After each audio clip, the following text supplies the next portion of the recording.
Hello दोस्तों, राम राम, सत श्री अकाल। कैसे हैं आप दोस्तों? आपको दीपावली की हार्दिक हार्दिक शुभकामनाएं। जितने भी मेरे शिक्षक सहपाठी हैं और बच्चे हैं, उन सभी को दीपावली की हार्दिक हार्दिक शुभकामनाएं। उम्मीद है कि आपने इस दीपावली के पर्व को बहुत ही हर्षोल्लास के साथ मनाया होगा। दोस्तों, आज हम डिस्कस करेंगे निपुण भारत के तहत अंकुर अभ्यास पुस्तिका, जो कि पर्यावरण विषय की है और कक्षा 4 के बच्चों के लिए आई हुई नई वर्कबुक है दोस्तों, जिसमें हमारा सप्ताह चल रहा है 13 दिवस 1 से 6 के अंतर्गत पाठ 11 फुलवारी। अब यहाँ पे कुछ सीखने योग्य बिंदु दिए हुए हैं बच्चों, जिन्हें हम पढ़ लेते हैं। किसी स्थान विशेष में उगने वाले फूलों वनस्पतियों के बारे में जानकारी प्राप्त करना, किसी क्षेत्र विशेष की कला व उसके महत्व से परिचय कराना। अभ्यास क्रमांक 1 बोल रहा है कि फूलों की घाटी किस स्थान को कहा जाता है। तो बच्चों, इसका उत्तर होगा जहाँ पर चारों तरफ फूल ही फूल हों, उसे फूलों की घाटी कहते हैं। बढ़ते हैं बच्चों अगले प्रश्न की तरफ। अगला प्रश्न हमारा कह रहा है, प्रश्न क्रमांक 2, कि बहुत सारे रंग बिरंगे फूलों को एक साथ कहाँ उगाया जाता है। तो देखिए बच्चों, इसका उत्तर होगा फूलों के बगीचे में उगाया जाता है। तो इस प्रकार से बच्चों आपको इन प्रश्नों के उत्तर देने हैं। बढ़ते हैं अगले प्रश्न की ओर। तीसरा प्रश्न कह रहा है कि आपने अपने आसपास कौन कौन से फूल देखे हैं, उनके नाम और रंग लिखिए। तो देखिए, हमने जो आसपास अपने फूल देखे हैं, हम उनके यहाँ पे नाम लिखते हैं। जैसे हमने जासौन देखा है, जो कि लाल रंग का होता है। गुलाब देखा है, जो कि लाल, सफ़ेद और गुलाबी रंग का होता है। हमने चांदनी का भी पुष्प देखा है, जो कि सफ़ेद रंग का होता है। कनेर, जो कि पीले रंग का होता है। और बेला, जो कि सफ़ेद रंग का होता है। तो बच्चों, आपको ऐसे इन प्रश्नों के उत्तर देने हैं। बढ़ते हैं अगले प्रश्न की तरफ कि अगला प्रश्न क्या कह रहा है। अब अभ्यास क्रमांक 2 कह रहा है कि दिए गए चित्र को देखकर प्रश्नों के उत्तर लिखिए। तो देखिए बच्चों, यह एक चित्र बना हुआ है और इसी को देखकर हमें इन प्रश्नों के उत्तर देने हैं। जैसे यह चित्र जो है वह मधुबनी का है, मधुबनी का है। तो देखिए, पहला प्रश्न है इसके अंतर्गत कि इस चित्रकला का नाम मधुबनी क्यों पड़ा। तो देखिए बच्चों, इसका हम उत्तर देते हैं कि बिहार में मधुबनी नाम का एक जिला है, जहाँ शहद वनों में बहुत होता था। मधुतन वनी के कारण इसका नाम मधुबनी पड़ा है।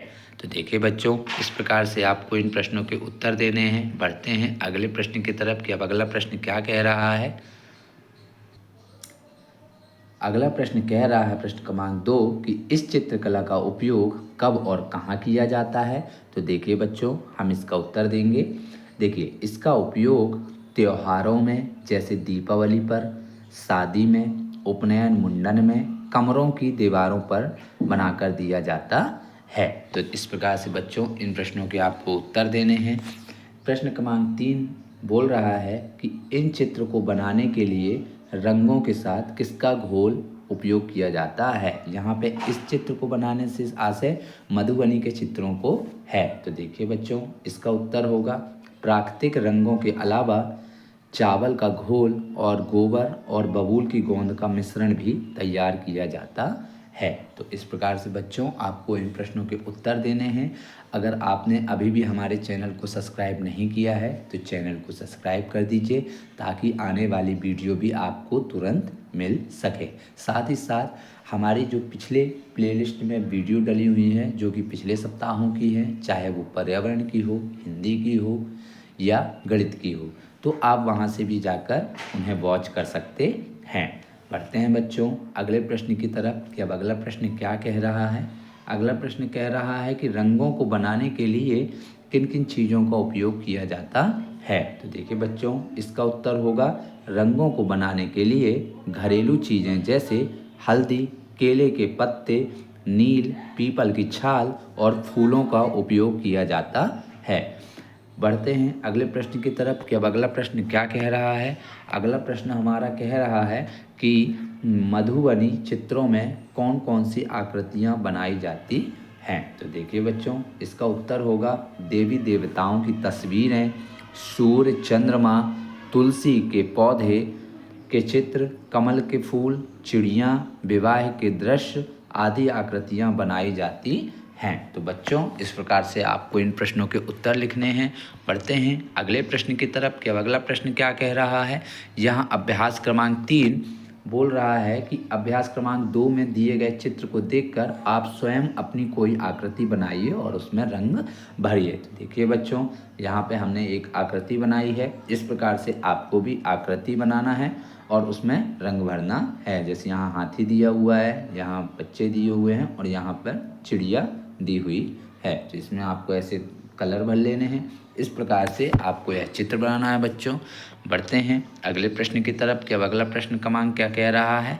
अगला प्रश्न क्रमांक 4 कह रहा है कि गुड़हल व टेसू के फूलों का उपयोग कर आप अपने लिए प्राकृतिक रंग तैयार करो और तैयार रंग का नाम फूल के नाम के सामने लिखो। तो देखिए यह हेडिंग दी हुई है फूल का नाम और यहाँ दिया है कौन सा रंग बना। तो देखिए पहला है गुड़हल प्लस गेंदा से पीला रंग बनता है और दूसरा है गुलाल प्लस टेसू के फूल से कत्थाई रंग बनता है और तीसरा है गुड़हल प्लस गेंदे से गुलाबी रंग बनता है। तो बच्चों, इस प्रकार से इन प्रश्नों के उत्तर देने हैं। पढ़ते हैं अगले प्रश्न की तरफ कि अगला प्रश्न क्रमांक क्या कह रहा है। देखिए यहाँ पे बच्चों हमारा सप्ताह चल रहा है 13 दिवस 2 पाठ 11 फुलवारी। अब यहाँ भी कुछ सीखने योग बिंदु दिए गए हैं जिन्हें हम पढ़ लेते हैं। विभिन्न प्रकार के फूलों का उनकी गंध, आकार व रंग व आदि लक्षणों से परिचित कराना। दूसरा है फूलों बगीचों की सुरक्षा संरक्षण के प्रति जागरूक करना। अब यहाँ प्रश्न क्रमांक 1 बोल रहा है कि पेड़ पौधों में फूल खिलते हैं, कुछ फूलों के नाम, आकार और रंग आदि लिखिए। तो देखिए बच्चों, इसका उत्तर होगा गुलाब छोटे बड़े आकार के, गुलाबी लाल सफ़ेद होते हैं और दूसरा है गेंदा, वह भी छोटे और बड़े आकार के होते हैं और पीला और नारंगी रंग के होते हैं। तो बच्चों, आपके पास भी जो भी और फूल हों तो उनके भी आप नाम लिख सकते हैं। इस प्रकार से इन प्रश्नों के उत्तर देने हैं। बढ़ते हैं बच्चों अगले प्रश्न की तरफ कि अब अगला प्रश्न क्रमांक क्या कह रहा है। अब यहाँ अभ्यास क्रमांक 2 कह रहा है कि अपनी पसंद के किसी एक फूल का चित्र बनाकर उसका नाम व उपयोग लिखिए। तो देखिए बच्चों, आपको इस तरह से एक चित्र बनाना है यहाँ पर और उसका नाम लिखना है कि यह कौन सा पुष्प है। तो देखिए हमने यहाँ बनाया है कमल, तो हमने यहाँ कमल लिख दिया है। अब आपको यहाँ पे लिखना है कमल का फूल जो कि उसका नाम है और उसका उपयोग लिखना है कि यह पूजा पाठ में और श्रृंगार में उपयोग किया जाता है। आप जो भी फूल का चित्र बनाना चाहें आप उस फूल का भी चित्र बना सकते हैं बच्चों और उसका उपयोग भी लिख सकते हैं। तो इस प्रकार से इन प्रश्नों के उत्तर देना है। बढ़ते हैं अगले प्रश्न की तरफ कि अगला प्रश्न क्या कह रहा है। उम्मीद है कि आपको यह वीडियो पसंद आ रही होगी, तो आप इसे लाइक कीजिए और अपने दोस्तों के साथ भी शेयर कीजिए। बच्चों, बगीचे में फूलों के बीच ऐसी तख्ती क्यों लगाई जाती है, हमें इसका उत्तर बताना है। तो देखिए बच्चों, ये फूलों के बीच में ऐसी तख्ती लगाई जाती है जिसमें लिखा होता है फूल तोड़ना मना है। तो ऐसी तख्ती इसलिए लगाई जाती है ताकि जब इसे कोई भी पढ़े तो समझ जाए कि फूलों को तोड़ना मना है और इसकी रखवाली की जा रही है। तो इस प्रकार से बच्चों इन प्रश्नों के उत्तर देने हैं। बढ़ते हैं अगले प्रश्न की तरफ कि अब अगला प्रश्न क्या कह रहा है। यहाँ हमारा सप्ताह चल रहा है 13 दिवस 3 पाठ 11 फुलवारी। सीखने के भी यहाँ कुछ महत्वपूर्ण बिंदु दिए हैं जिन पर हम चर्चा चाल लेते हैं। विभिन्न प्रकार के फूलों की संरचना से परिचय कराना, फूलों के विभिन्न रूपों में उपयोग करने के बारे में जानकारी बताना। अब यहाँ सोचो और करो अभ्यास के अंतर्गत अभ्यास क्रमांक 1 है कि यहाँ पे हमें सही और गलत के चिन्ह लगाने हैं। जैसे पहला है कलियों को नहीं तोड़ना चाहिए, तो इसका आंसर होगा सही, हमें कलियों को नहीं तोड़ना चाहिए। दूसरा वहीं पे दिया है कि तख्ती पर फूल तोड़ना मना है लिखा होता है, फिर भी लोगों को फूल तोड़ना चाहिए, तो इसका आंसर होगा गलत। नहीं, जब तख्ती पर लिखा है तो हमें फूल नहीं तोड़ने चाहिए। बढ़ते हैं अगले प्रश्न की तरफ कि अब अगला प्रश्न क्या कह रहा है। यहाँ हमारा अभ्यास क्रमांक 2 है जिसमें बोला है कि क्या हम फूलों को खा भी सकते हैं? तो देखिए, अगर आप फूलों को खा सकते हैं तो यहाँ पे आप हाँ लिख देंगे। दूसरा दिया हुआ है कि आपने कभी किसी फूल को खाकर देखा है? तो अगर आपने खाया है तो यहाँ हाँ लिख दीजिए, नहीं तो नहीं लिख दीजिए। ठीक तीसरा वैसे पूछ रहा है कि क्या फूलों को दवाई के रूप में उपयोग किया जाता है? तो अगर हाँ तो हाँ लिख दीजिए और नहीं तो नहीं लिख दीजिए। तो इस प्रकार से आपको इन प्रश्नों के उत्तर देने हैं बच्चों, मौखिक चर्चा करनी है। बढ़ते हैं अगले प्रश्न की तरफ कि अगला प्रश्न क्रमांक 3 क्या कह रहा है। अब देखिए, सोचो और लिखो कि अब मैं अंतर्गत अभ्यास क्रमांक 3 है कि उपयोग के आधार पर दिए गए स्थान में फूलों के नाम लिखिए। अब देखिए, जैसे पहला दिया है कि खाने में उपयोग होने वाले फूल। तो देखिए, खाने में उपयोग होने वाले फूल जासौन और गोभी का फूल है। वहीं दूसरा प्रश्न बोल रहा है कि दवाइयों के लिए उपयोग होने वाले फूल कौन कौन से हैं? तो देखिए, गेंदा और गुलाब, ये दोनों दवाई में उपयोग होने वाले फूल हैं। वहीं तीसरे की बात करें कि रंग बनाने के लिए उपयोग होने वाले फूल कौन कौन से हैं? तो देखिए, गेंदा, पलाश, टिश्यू के फूल और भी बहुत सारे फूल हैं जिनसे प्राकृतिक रंग बनाने का कार्य किया जाता है। तो आप यहाँ पे लिख सकते हैं। चौथा प्रश्न है कि इत्र बनाने में यानी सेंट बनाने में किन फूलों का उपयोग किया जाता है? तो देखिए, सर्वप्रथम गुलाब और बेला और बहुत सारे ऐसे पुष्प हैं जिनसे इत्र बनाने का कार्य किया जाता है। वहीं बात करें पाँचवें की कि मीठे पकवान में उपयोग होने वाले फूल कौन कौन से हैं? तो देखिए, मीठे पकवान बनाने में हम गुलाब और केवड़ा के फूलों की पंखुड़ियों का उपयोग करते हैं। तो बढ़ते हैं बच्चों अगले प्रश्न की तरफ कि अब अगला प्रश्न क्या कह रहा है। अब अभ्यास क्रमांक 4 कि जब सर्दी में आपकी त्वचा फट जाती है तो आप दादी का कौन सा घरेलू उपाय करते हैं? लिखिए। तो देखिए बच्चों, इसका उत्तर होगा कि फटी त्वचा पर हम घी लगाते हैं और दूध की मिलाई भी लगाते हैं और पपीता भी लगाते हैं। तो आप भी जो दादी के नुस्खे अपनाना चाहें बच्चों, वो यहाँ पर आप लिख सकते हैं जो आपकी दादी आपको नुस्खे बताती हैं जब आपकी त्वचा सर्दी में फट जाती है। तो इस प्रकार से आपको इन प्रश्नों के उत्तर देने हैं बच्चों। बढ़ते हैं अगले प्रश्न की तरफ कि यहाँ पर अगला प्रश्न क्या कह रहा है। यहाँ पे अगला प्रश्न कह रहा है, सबसे पहले हम आपको बता दें कि यहाँ पे सप्ताह चल रहा है 13 दिवस 4 पाठ 11 फुलवारी। अब यहाँ भी कुछ सीखने योग्य बिंदु दिए गए हैं, जैसे कि हम पढ़ लेते हैं।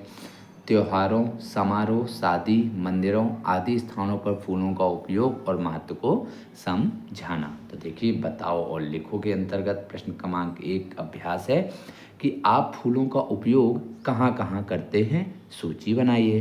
तो देखिए बच्चों, इस प्रकार से हमें यहाँ फूलों का उपयोग लिखना है। हमें लिखना है कि घर की पूजा पाठ में इसका उपयोग हम करते हैं, घर को सजाने में हम इसका उपयोग करते हैं, त्योहारों में सजाने में इसका उपयोग करते हैं, शादी विवाह में इसका उपयोग करते हैं और दवाइयों में भी पुष्पों का उपयोग किया जाता है और साथ ही साथ इत्र बनाने में भी इसका उपयोग किया जाता है। तो इस प्रकार से बच्चों, फूलों का उपयोग जहाँ जहाँ करते हैं आपको यहाँ पर लिखकर इन प्रश्नों के उत्तर देने हैं। बढ़ते हैं अगले प्रश्न की तरफ। क्या अगला प्रश्न क्या कह रहा है, जहाँ पर अभ्यास क्रमांक 2 बोल रहा है कि फूलों पर स्वयं की एक कविता लिखिए। तो देखिए बच्चों, हमें उत्तर देना है कि फूलों से नित हंसना सीखो, भवनों से नित गाना, जैसे फूल मुस्कुराते हैं लहराते हैं वैसे ही हम भी मुस्कुराना सीखें। तो इस प्रकार से बच्चों इन प्रश्नों के उत्तर देने हैं। बढ़ते हैं अगले प्रश्न की तरफ कि अब अगला प्रश्न क्या कह रहा है। अब अगला प्रश्न कह रहा है अभ्यास क्रमांक 3 कि आपने अपने आसपास कौन कौन से फूलों को बाज़ार में बिकते देखा है, नाम लिखिए। तो देखिए बच्चों, गुलाब, गेंदा, बेला, चमेली, कमल और भी बहुत पुष्प हैं जो कि आपके आसपास बाज़ार में बिकते हैं। आपको जो उनके नाम याद हों तो आप यहाँ पे उनके नाम लिख सकते हैं। तो बच्चों, इस प्रकार से इन प्रश्नों के आप उत्तर दे सकते हैं। बढ़ते हैं अगले प्रश्न की तरफ कि अगला प्रश्न क्या कह रहा है। अब अगला प्रश्न कह रहा है प्रश्न क्रमांक 2 कि बाज़ार में फूल किस किस रूप में बेचे जाते हैं। तो देखिए बच्चों, बाज़ार में फूलों का गुच्छा बनाकर, माला बनाकर, पंखुड़ी को अलग अलग कर गुलदस्ता बनाकर आदि तरीकों से बेचे जाते हैं। तो इस प्रकार से बच्चों आप इन प्रश्नों के उत्तर दीजिए। अगर आपने अभी भी हमारे चैनल को सब्सक्राइब नहीं किया है बच्चों, तो चैनल को सब्सक्राइब कर दीजिए और वीडियो पसंद आती है तो उसे लाइक भी कर दीजिए।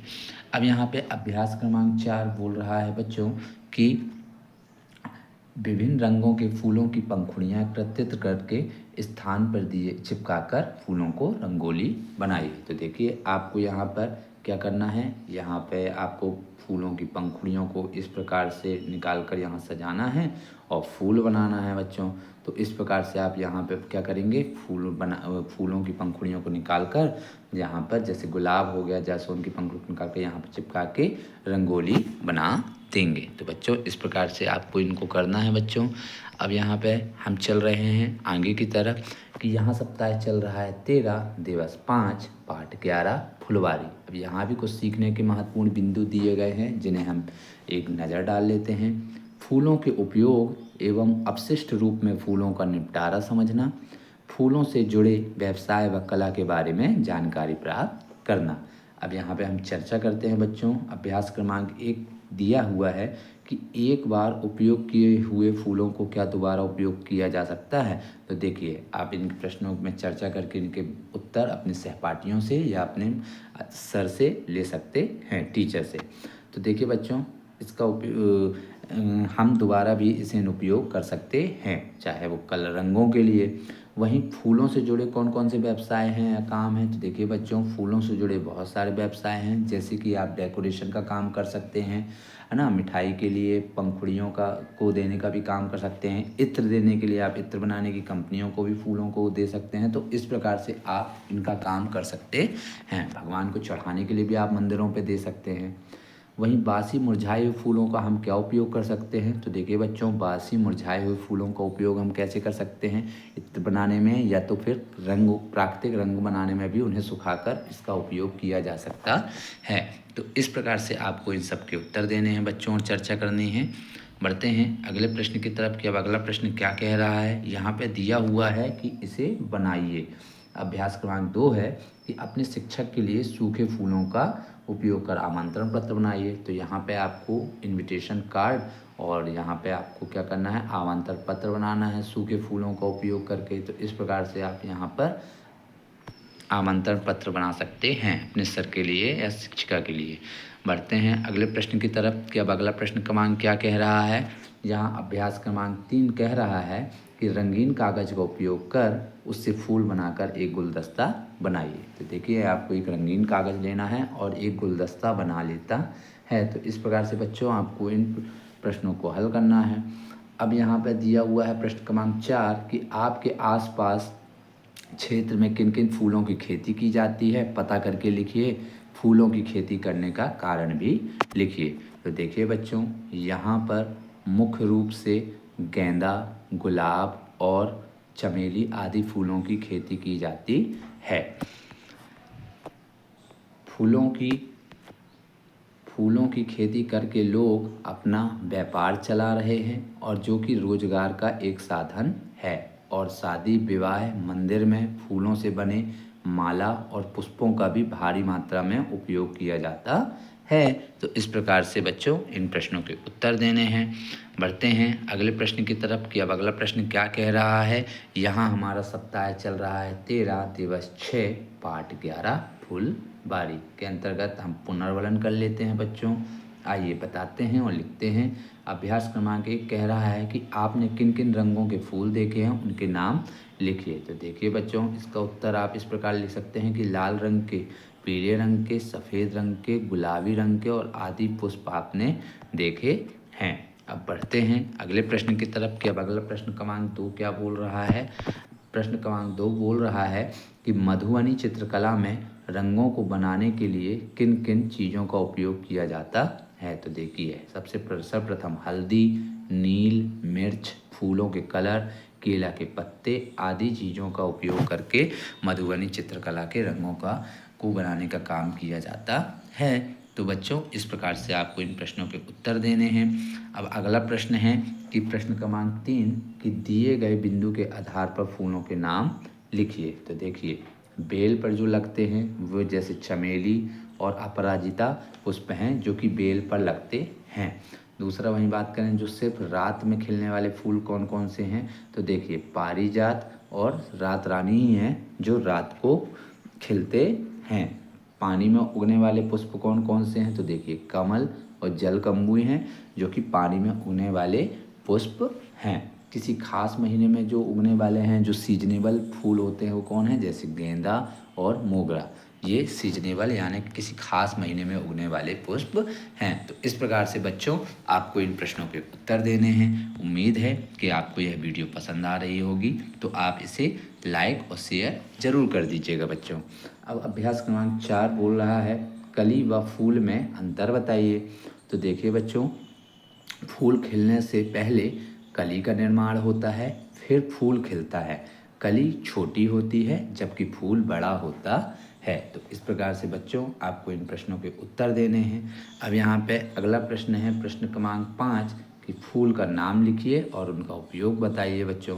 तो देखिए पहला है कचनार, सहजन और केले के फूल का उपयोग किस रूप में किया जाता है, सब्जी के रूप में उपयोग किया जाता है। वहीं बात करें दूसरा, गुलाब और केवड़े का उपयोग हम कहाँ करते हैं, तो पूजा पाठ में और इत्र बनाने में इन पुष्पों का उपयोग किया जाता है। तीसरा है गुलदावरी और जीनिया टेसू का उपयोग हम रंग बनाने में करते हैं। वहीं बात करें अगले कि कमल, गुड़हल और गलल, गुलाब और केसर का उपयोग हम कहाँ, मिठाई और पकवान बनाने में करते हैं। तो इस प्रकार इन प्रश्नों के उत्तर देने हैं बच्चों। बढ़ते हैं अगले प्रश्न की तरफ कि अगला प्रश्न क्रमांक 6 क्या बोल रहा है, इत्र क्या है, यह किससे बनता है। तो देखिए बच्चों, इत्र सुगंधित तरल पदार्थ है और यह सुगंधित पुष्पों से बनता है। प्रश्न क्रमांक 7 है कि फूलों का उपयोग कहाँ कहाँ किया जाता है और किन किन रूपों में किया जाता है। तो देखिए बच्चों, फूलों का उपयोग पूजा पाठ में, मंदिर में, शादी विवाह में, सजावट में, तीज त्योहारों में, इत्र बनाने के लिए और गुच्छे के रूप में, तरल रूप में, माला बनाकर पंखुड़ी के रूप में आदि में इनका उपयोग किया जाता है। बच्चों इस प्रकार से हमें इन प्रश्नों के उत्तर देने हैं। बढ़ते हैं अगले प्रश्न की तरफ कि अगला प्रश्न क्या कह रहा है।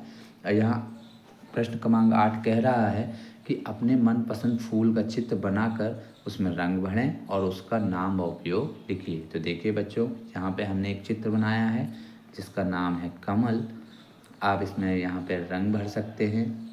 यहाँ ऐसे ऐसे सुंदर सुंदर आप यहाँ पे जिस पुष्प, जैसे गुलाबी का रंग का होता है कमल, तो आप यहाँ गुलाबी कलर या सफ़ेद कलर का रंग भर सकते हैं।